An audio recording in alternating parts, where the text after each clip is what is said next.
Tennessee Senator Marsha Blackburn leading up an all-female delegation to the Del Rio, Texas area, joined by Mississippi Senator Cindy Hyde-Smith and Senator Britt of Alabama, learning about the human impact of what's happening at the border. Every state's a border state. Every town's a border town. Right now, the cartels are doing what they want.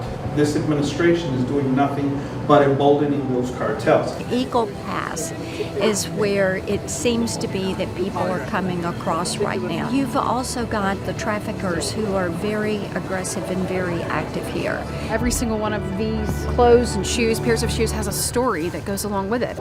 We have 26,000 children missing in my country. And the border here without control. No control. We have created an environment where these people are risking their lives to come over. It is just unbelievable that this Biden administration is not doing any more than they're doing to pass policies that would stop this. 2 years have gone by, and how many hundreds of thousands that we don't know who they are, we don't know where they are, and we certainly don't know what they're up to. That is what's causing all these fentanyl deaths, and we have to start doing something about it. It was important to me to be here, stay 6 on the job. It took Joe Biden 718 days to make it to the border, and here I am. Seeing it firsthand matters. You can read about something, but listening to the boots on the ground, it's important to learn from them, to hear from them. People have tried to cross across the Rio Grande during the night. They'll do it during the day. They shed their clothes here on the banks, and then they try to get to a Border Patrol agent to claim asylum. They were telling us about a 7-year-old little girl that drowned. They pulled out of this water. If we're going to end that and keep our communities safe, we look at the fentanyl that's coming over the border, then we've got to make sure that we have a secure border. We have to put back in, remain in Mexico, and keep Title 42. This is obviously a family crossing right here. We have so many smugglers, human traffickers that are entering the country at other areas along the river.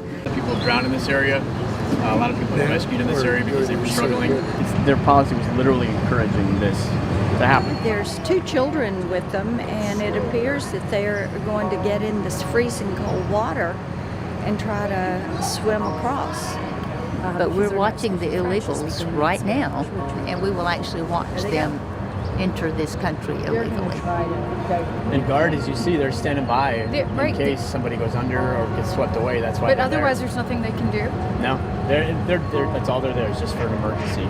So they're gonna like lifeguards. Pretty much. Yeah. The water's pretty swift where we are now. And this morning it must be low because they can cross. But to think that we're endangering the lives of children, that the elderly lady that was trying to cross kept slipping. This is the most uncompassionate policy. Absolutely. This is an ID from somebody from Cuba. They ditched the ID because they do not want to be sent back. But they knew to dump any identity so they can come in and they can lie about who they are or their intent of being in the country. It really is astounding to me how many people do not even know that this is an issue.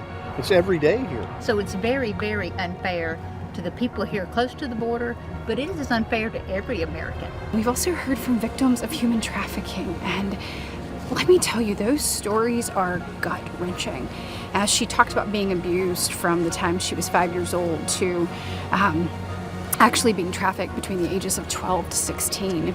You know, you can't help as a mama but think about your own children. And if we, as leaders of the greatest nation in the world, are not fighting to protect the most vulnerable, we are not doing our job.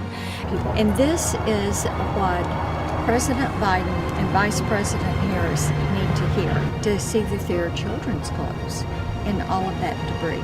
This is happening because the cartels are emboldened. They do not fear the Biden White House.